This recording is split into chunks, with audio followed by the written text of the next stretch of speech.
लालाराम अपने पास 78,000 रुपए रखा रहता है, वो चाहता है इसको इन्वेस्ट करना। उसी टाइम पे उसके पास आता है अज्ञान सिंह, बोलते हैं लाला जी क्या सोच रहे हैं। लाला जी बोलता है इन्वेस्ट करने का सोच रहा हूँ। अज्ञान सिंह बोलता है कि आप एक काम करिए, एसबीआई में कुछ पैसे दे दीजिए, वो 15% का इंटरेस्ट देगा आपको, और कुछ पैसे आप एचडीएफसी में दे दीजिए, वो आपको 12% का इंटरेस्ट देगा।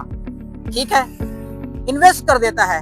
एसबीआई में 4 साल के लिए इन्वेस्ट करता है और एचडीएफसी में 5 साल के लिए इन्वेस्ट कर देता है।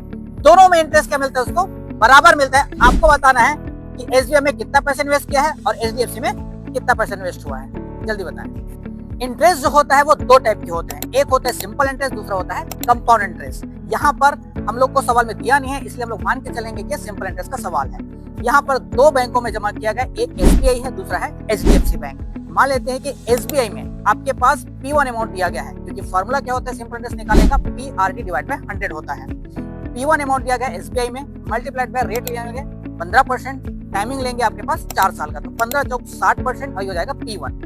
दूसरा दिया गया है एचडीएफसी में, जिसको मान लेते हैं हम लोग P2, दिया गया है रेट ऑफ इंटरेस्ट 12% और साल दिया गया है 5 साल के लिए। यहाँ पर ही 12 पंचे 60% आएगा।